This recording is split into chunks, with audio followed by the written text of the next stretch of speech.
Hello student, आपका इस YouTube channel पर स्वागत है। आज हम आपके लिए क्लास 12th का एक ऐसा चैप्टर लेकर आए हैं जो आपके एग्ज़ाम के लिए बहुत ही ज़्यादा कारगर साबित होने वाला है। ये चैप्टर है, इस चैप्टर का नाम है प्रत्यावर्ती धारा, अल्टरनेटिंग करंट। अब इसका स्कोर कितना रहने वाला है? इसका स्कोर रहेगा 4 नंबर का। अब 4 नंबर में डेरिवेशन भी आएंगे, 4 नंबर में न्यूमेरिकल भी आएंगे, 4 नंबर में छोटे वाले क्वेश्चन भी आपके आएंगे, ठीक है ना।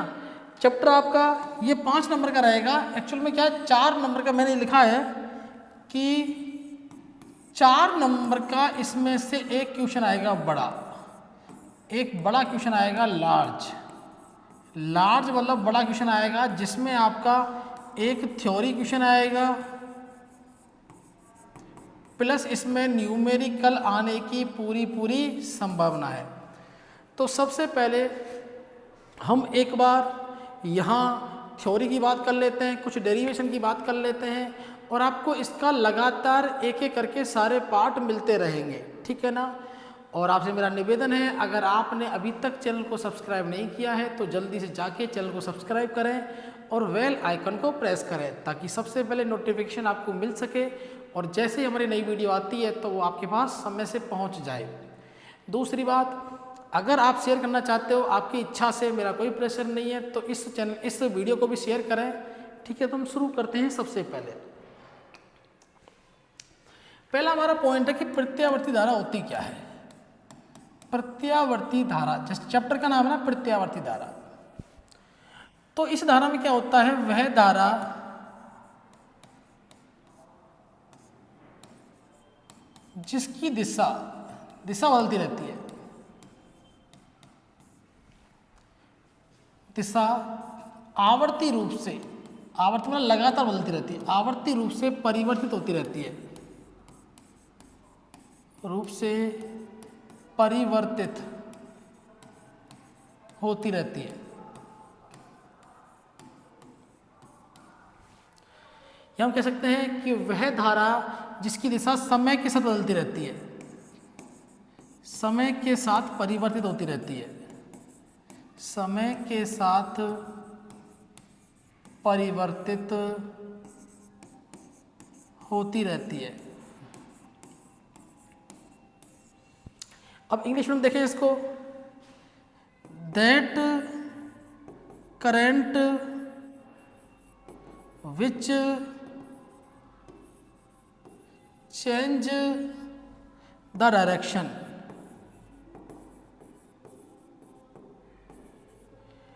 periodically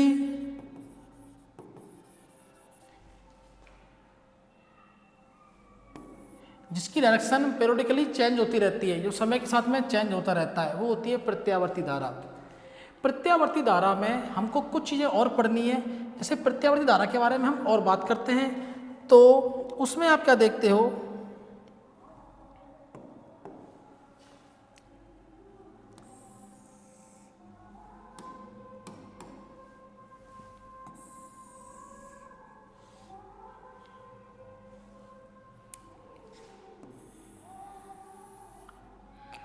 ठीक है। तो सबसे पहले आप ऊपर देखें एक बार, यहाँ पर एक नीचे और एक यहाँ पर, तुम जो ग्राफ बना रहे हैं वो बना रहे हैं आई प्लस में और माइनस में हो गया, और यहाँ पर हो गया टी मतलब होता है समय। ध्यान रखें, टी अर्थात समय। एक्स एक्सिस पर हमने समय को लिया है, वाई एक्सिस पर यहाँ देखें अपन ऊपर की तरफ प्लस आई आया है, मतलब हम कह सकते हैं धारा को लिया है, और धारा की यूनिट क्या आ जाएगी, एम्पियर, और नीचे लिया है। हम क्या करते हैं, अब हम यहाँ से शुरू करते हैं, ये जीरो से। मैंने एक साइकिल को ऐसे बनाया इस तरीके से,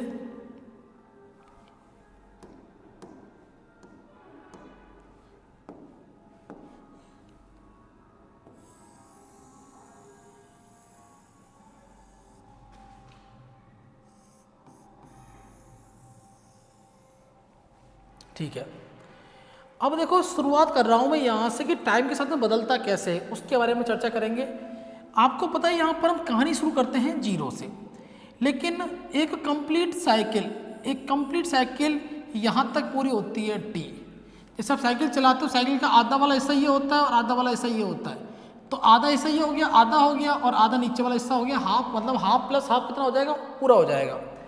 तो 0 से यहाँ तक, ठीक है, मैंने 0, ये O, ये A पॉइंट, B, C और D, O से A, फिर A से B, B से C, C से D जाएंगे, ठीक है ना।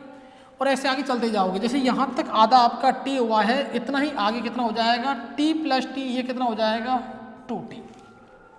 ओके, अब आपको पता है कि अगर यहाँ से तक का टाइम T होता है तो आधा टाइम कितना हो जाएगा, आधा टाइम हो जाएगा T का आधा।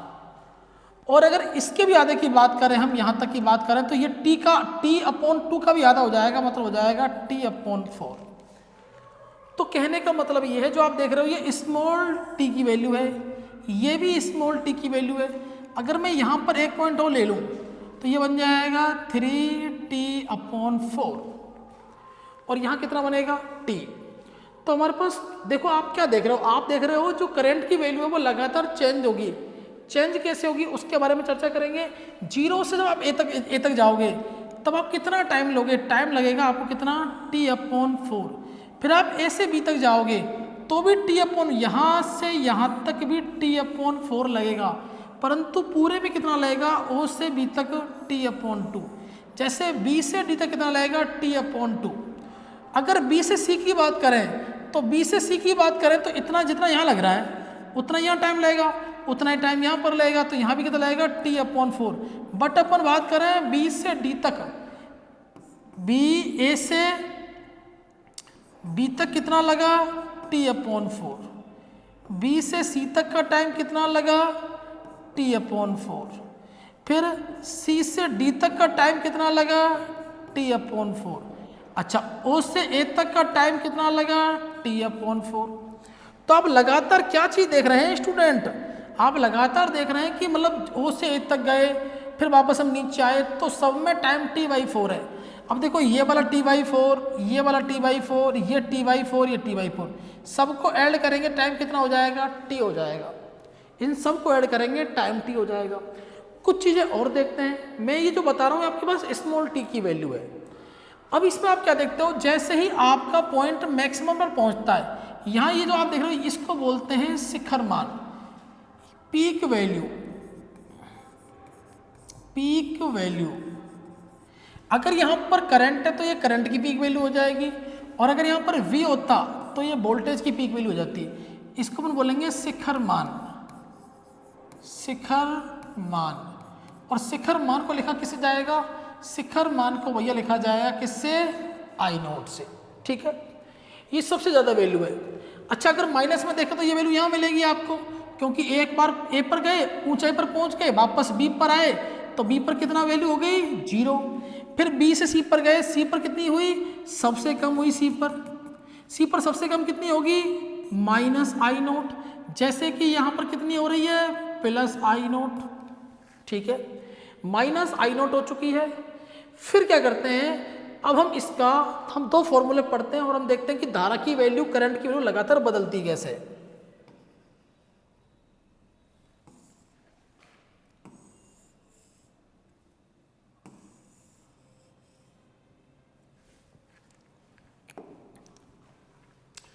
सबसे पहले थोड़ा सा इसको और छोटा कर देता हूं।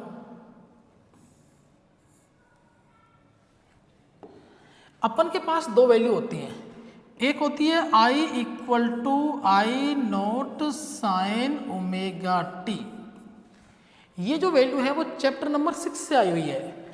एक होता है V = V0 sin ωt। अब देखो इसमें जो आप पीछे देख रहे हो ये sin ωt और ये sin ωt, ये तो दोनों में सेम है। अब यहाँ जो I है, इस I को क्या बोलते हैं, इस V को क्या बोलते हैं, वो मैं आपको बताता हूँ। I जो होता है इसको बोलते हैं धारा का तात्क्षणिक मान, धारा का तात्क्षणिक मान मतलब किसी एक छोटे समय पर धारा का मान, instantaneous value of current, instantaneous value of current. ठीक है। अच्छा, अगर अपन बात करें आई नोट की, भैया अब आई नोट कितना होगा? आई नोट की वैल्यू हमारे सामने निकल के आएगी ये, इसको बोलते हैं धारा का शिखर मान। धारा का शिखर मान। ठीक है, इंग्लिश में बोलेंगे पीक वैल्यू ऑफ करंट।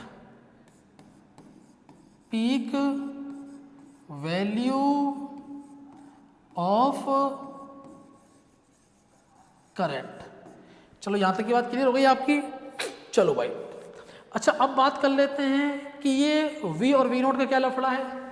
तो V जो होता है उसको बोलते हैं वोल्टता का ताक्षणिक मान। वोल्टता का ताक्षणिक मान, इंस्टेंटेनियस वैल्यू ऑफ वोल्टेज। दूसरा पढ़ते हैं V नोट।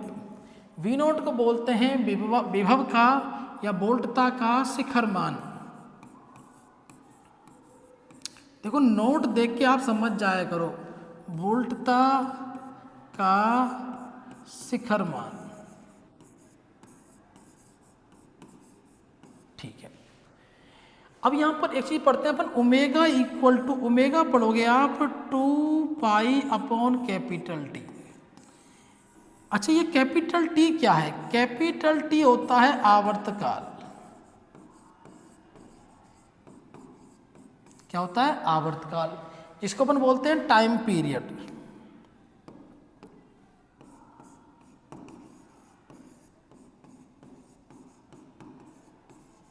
ठीक है, ओके। अब इतनी सारी बातें हमारे दिमाग में सेट हो रही हैं धीरे धीरे करके। चलो अपन आगे चलते हैं। ठीक है, अब देखो, अब मैं बनाता हूं आपके सामने एक टेबल और उस टेबल में हम वैल्यू पुट करेंगे। तो अब 2 फॉर्मूले और पढ़ते हैं। देखो ये फॉर्मूले हमने पढ़ दिए। अगर हम मान लो हमारे पास एक टेबल बनाते हैं और वो टेबल मैं इस तरीके से बनाता हूं,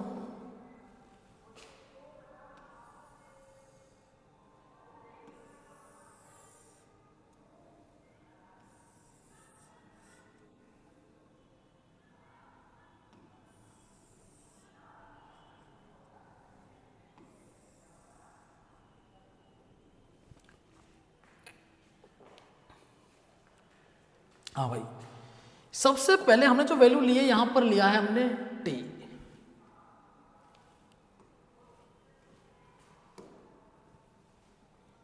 सबसे पहले हमारे पास जो वैल्यू आई है वो आई है टी। टी इधर लिखा मैंने ओमेगा टी, यहां लिखा साइन ओमेगा टी, और यहां लिखा I equal to I naught sine omega T. ठीक है, थोड़ा सा बाहर निकल गया। अब सबसे पहले मुझे बताएं स्मॉल टी की वैल्यू कितनी है हमारे पास। स्मॉल टी की वैल्यू कितनी है? सबसे पहले स्मॉल टी की वैल्यू, ये आप एक बार रखना सीख जाइए। सबसे पहले स्मॉल टी की वैल्यू 0 है। यहां देखो कितनी आई है? 0। फिर कितनी आई? t/4। फिर कितनी आई? t/2। फिर कितनी आई? 3t/4। फिर कितनी आई? t। हमको इतना ही काम करना है। t की हमारे पास 5 वैल्यू है। सबसे पहले 0 है, उसके बाद में कितनी है? उसके बाद में है t/4, उसके बाद में कितनी है? t/2, उसके बाद में है 3t/4, और डियर स्टूडेंट लास्ट वाली जो वैल्यू है वो है t। तो टोटल कितनी वैल्यू हो गई हमारे पास? टोटल हमारे पास वैल्यू कितनी हो गई है? 5 हो गई वैल्यू। अब मैं वैल्यू में जो वैल्यू मेरे को मिली है उसको मैं पुट करूंगा ओमेगा टी में। अब आपके पास एक फॉर्मूला यहाँ से है कि ओमेगा इक्वल टू होता है 2π/t। तो सबसे पहले ओमेगा के पुट करोगे आप 2π/t और मल्टीप्लाई किससे करोगे? 0 से। ठीक है, तो आपका आंसर कितना आएगा? तो 2π/t का मल्टीप्लाई 0 से होगा तो कितना आएगा? 0। फिर जो 0 की वैल्यू ओमेगा टी की वैल्यू यहाँ से जो निकलेगी उसको यहाँ रखेंगे, तो यहाँ कितना आएगा? साइन 0। साइन 0 कितना हो जाएगा? 0। तो आई की वैल्यू कितनी हो गई? 0। ये बात समझ में आ गया। अगली बार जो t की वैल्यू है वो t/4 है, तो 2π/t ये आया ओमेगा की जगह पर। कि स्मॉल t कितना है? t/4। तो t/4, t से t को कैंसिल कर दिया, इसको इससे कैंसिल कर दिया, कितना आएगा आंसर π/2। तो यहाँ लिखा मैंने sin π/2, तो होता है sin 90। sin 90 वैल्यू कितनी होती है +1, तो क्या लिखेंगे आप i इक्वल टू, अब देखो क्या कह रहा है sin ω t की वैल्यू यहाँ पुट करनी है, तो sin ω t की वैल्यू कितनी है 1, तो पुट करोगे तो क्या आएगा I0, किसका आएगा प्लस का। इसी तरह t/2 पुट करेंगे तो 2π/t इंटू t/2, इससे ये कैंसिल, इससे ये कैंसिल, पाई, तो ओमेगा टी की वैल्यू कितनी आई पाई, और साइन पाई कितना होता है 0 हो जाएगा ये, और जब इसकी वैल्यू यहाँ पुट करेंगे तो आई कितना हो जाएगा 0 हो जाएगा। नेक्स्ट कंडीशन में 2π/t इंटू 3t/4, इससे ये कैंसिल हो जाएगा, इससे ये कैंसिल हो जाएगा, और कितनी बार जाएगा 2 बार जाएगा, तो आंसर आएगा 3π/2। और जैसे ही यहाँ वैल्यू पुट करेंगे तो किस में आएगा, यहाँ से वैल्यू किसकी आएगी -1, तो i की वैल्यू कितनी हो जाएगी यहाँ से -I0। ठीक है, अब t पर आते हैं। t का तो सीधा सा फंडा है 2π/t इंटू t से t कैंसिल 2π, और देखो जैसे ही हम ओमेगा टी की value sine omega T that mean sine 2π कितना हो जाएगा 0, तो i की वैल्यू कितनी मिलेगी 0।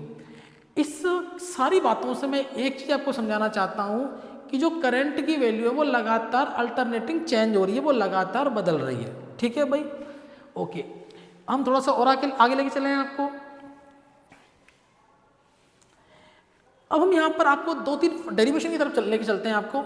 सबसे पहला जो पॉइंट है वो आपका बहुत इंपॉर्टेंट है, प्रत्यावर्ती धारा का औसत मान।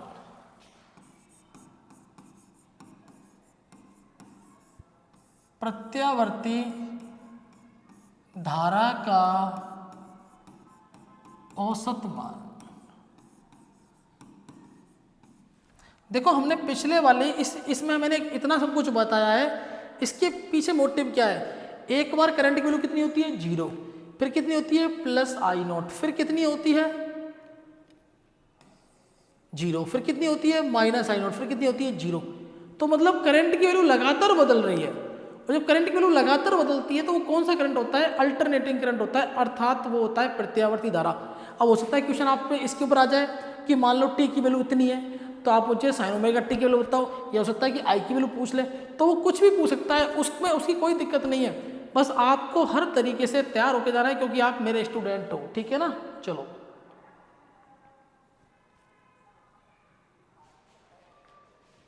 हाँ, प्रत्यावर्ती धारा का औसत मान यहां पर आ जाते हैं।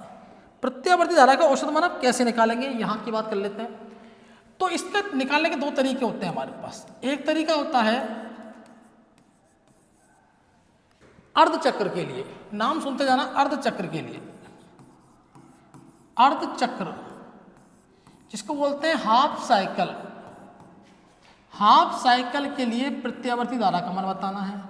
एक आता है पूर्ण चक्र के लिए, दोनों ही डेरिवेशन बहुत इंपॉर्टेंट है। पूर्ण चक्र बोले तो कंप्लीट साइकिल,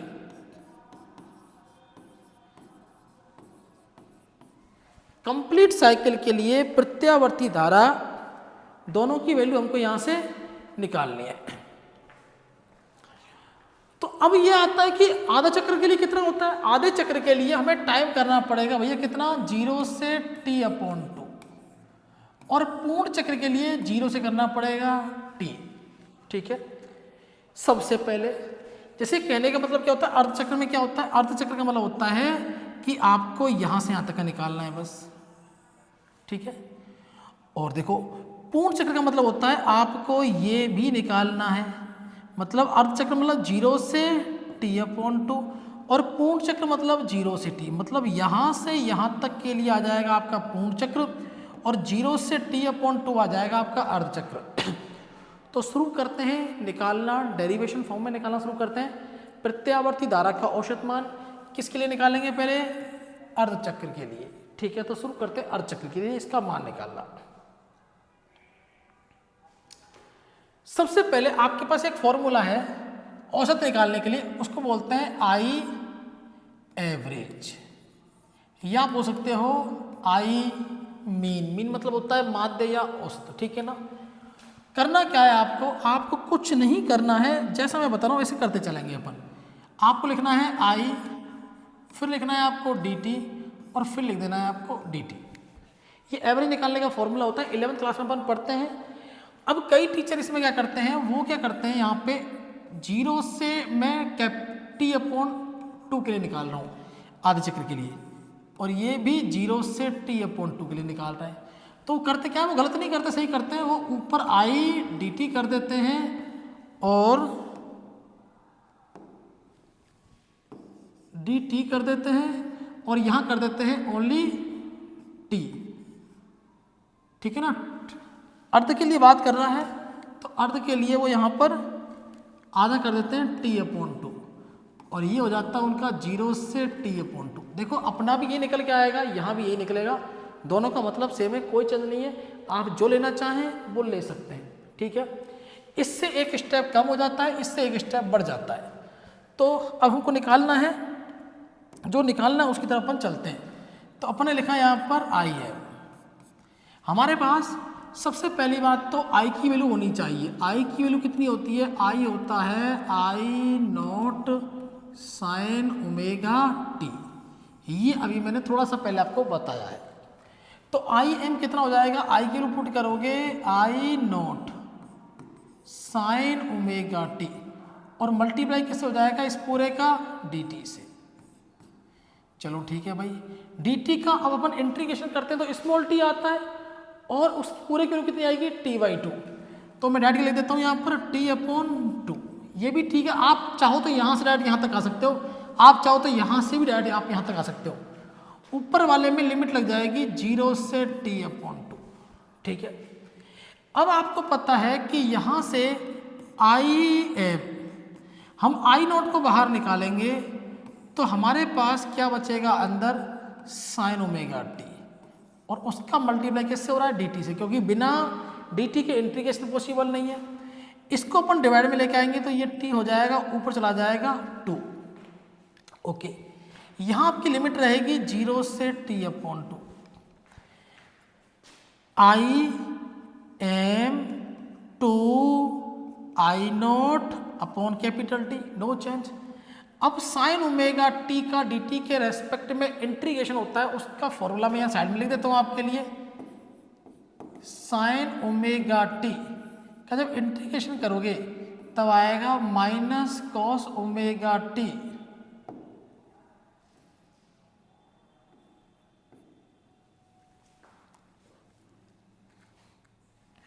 थोड़ी जय की प्रॉब्लम है, थोड़ा सा साइड में लिख देता हूँ मैं यहाँ पर।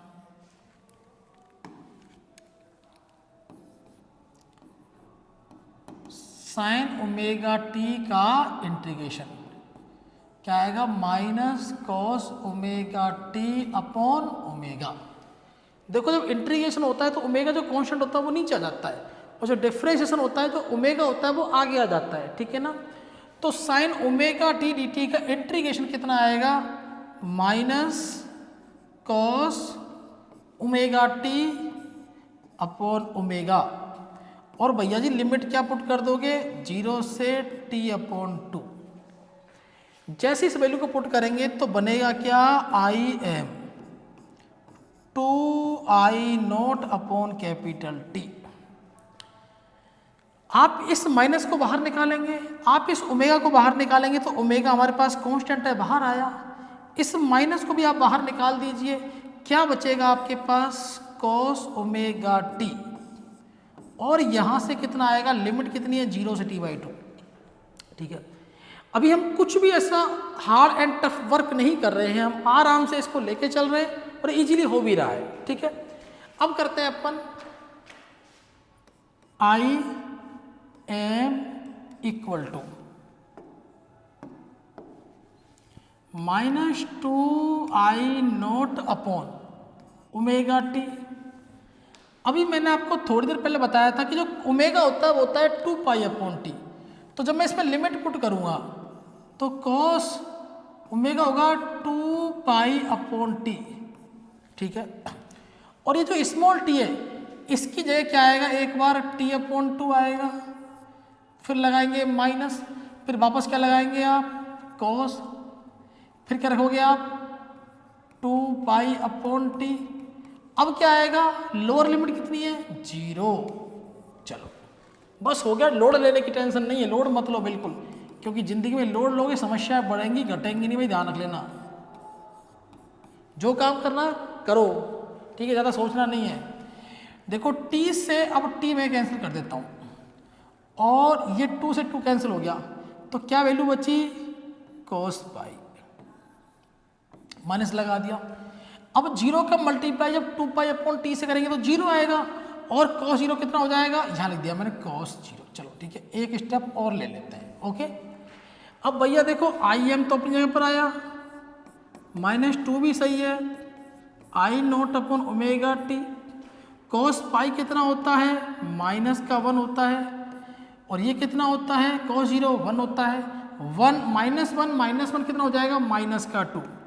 तो आई एम की वैल्यू आएगी -2 I naught upon omega T, और ये -2।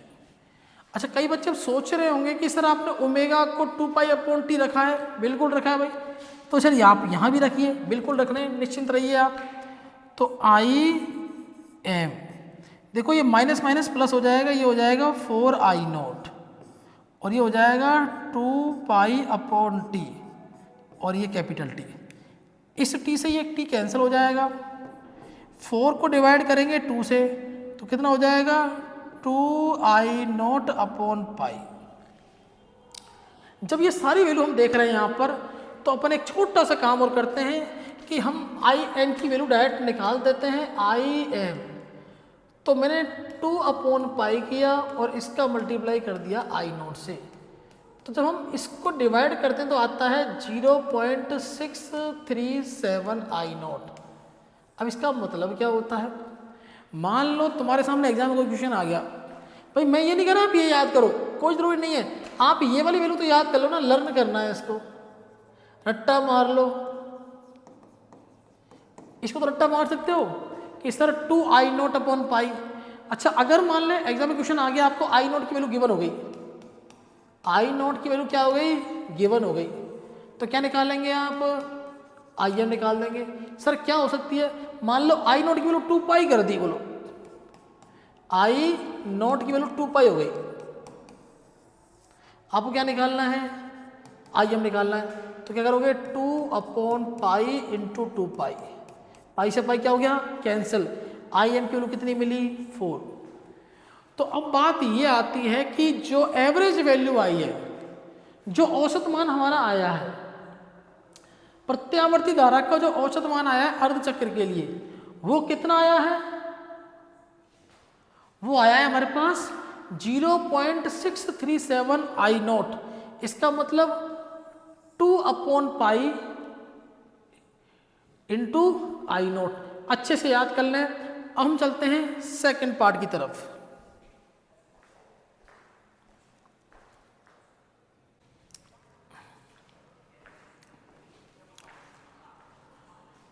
तो हमारा प्रत्यावर्ती धारा का औसत मान अर्धचक्र के लिए पूरा हो चुका है।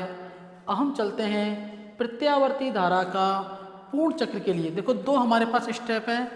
पहला स्टेप है हमारे पास अर्धचक्र के लिए, ये हमारे पास आ चुका है। इसकी वैल्यू आई है कितनी, 0.637 आई नॉट, ठीक है। और यहाँ पर क्या लिखेंगे आप, आई एम लिख सकते हैं या आप लिख सकते हैं आई एवरेज। अब दूसरा पार्ट हमको इसका निकालना है। निकालने के लिए मैं आपको तरीका बता सकता हूँ, मैं करवा भी दूंगा, लेकिन आप याद रखें अगर जितनी वैल्यू हमारे पास ऊपर मिल रही है, ऊपर हमारे पास वैल्यू मिल रही है 0.637 आई नॉट, 0.637 आई नॉट, तो उतनी ही वैल्यू अगर हमारे पास प्लस में मिली है, उतनी ही वैल्यू हमको माइनस में मिलेगी।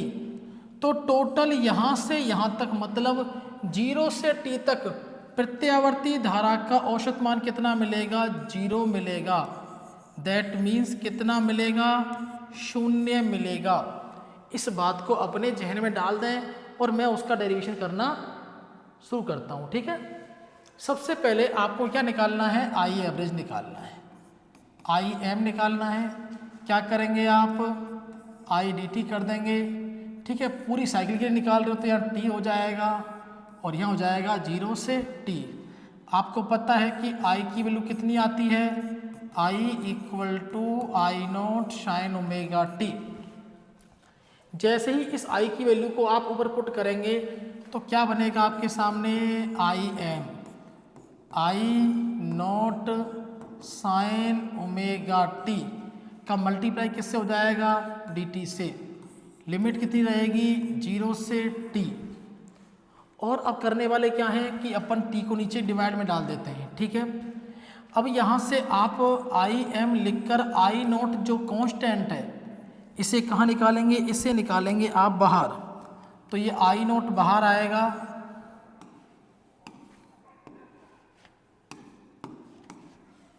आई नॉट क्या बचेगा आपके पास में, sine omega T D T, और टी नीचे डिवाइड में आ जाएगा, I naught upon T. I M औसत मान निकालना है, आई नोट को डिस्टर्ब नहीं करते हुए एच टी नोट कर लेंगे। Sign omega T D T का आपको समाकलन करना है, आएगा minus cos omega T upon omega, और आपके पास लिमिट है 0 से कैपिटल टी। जब इसमें हम वैल्यू पुट करेंगे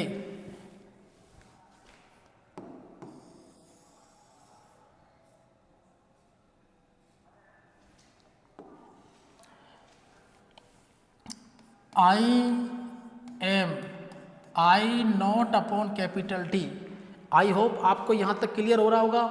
माइनस को बाहर निकालेंगे, माइनस को बाहर निकालेंगे तो मैं यहाँ जगह रख देता हूँ, minus I naught upon T, omega constant है इसको बाहर निकालेंगे, ये बन जाएगा ओमेगा टी, और क्या बनेगा, कॉस ओमेगा टी। अब आप वैल्यू पुट कर सकते हो, और लिमिट कितनी है, 0 से टी। ऊपर वाली को बोलते हैं अपर लिमिट, नीचे वाली को बोलते हैं लोअर लिमिट। हमने लिखा I am minus I naught upon omega T cos omega होगा 2 पाई अपॉन टी, ब्रैकेट लगाया। ये जो स्मॉल टी है यहाँ पर क्या पुट करेंगे, कैपिटल टी, फिर लगाएंगे माइनस कॉस, वापस से 2 पाई अपॉन टी। ये 2 पाई अपॉन टी किसकी जगह पर आ रहा है, ओमेगा की जगह पर, ये कांस्टेंट है। यहाँ क्या लिखेंगे वापस मल्टीप्लाई में 0, तो अपने पास आएगा I am minus I naught upon omega T. Value put करेंगे, टी से टी कैंसिल हो जाएगा, कॉस 2 पाई, कॉस 2 पाई की वैल्यू आती है 1 प्लस की, यहाँ माइनस 0 का मल्टीप्लाई 2 पाई अपॉन टी से किया जाएगा। जब 0 का मल्टीप्लाई 2 पाई अपॉन टी से करेंगे तो ये वैल्यू कितनी हो जाएगी, 0। अब आएगा कॉस 0 की वैल्यू कितनी आएगी, 1। अब आप हमें बताइए 1 माइनस 1 कितना होगा, 0 हो जाएगा। I M equal to minus I naught upon omega T. मैं आपको रट के नहीं बता रहा हूँ भैया, मैंने आपके सामने वैल्यू निकाली है। तो आई जब आई एम इस 0 का मल्टीप्लाई आप किससे करोगे, minus I naught upon omega से 0 का मल्टीप्लाई करोगे तो आंसर किस में आएगा, 0 में आएगा। मैंने प्रत्यावर्ती धारा के दोनों मान निकाल दिए। प्रत्यावर्ती धारा का औसत मान निकाला है 0 से t अपॉन 2 के लिए, प्रत्यावर्ती धारा का औसत मान निकाला है 0 से t के लिए। अब हम चलते हैं, धारा का नया टॉपिक है हमारे सामने, उसके बारे में अपन चर्चा करते हैं।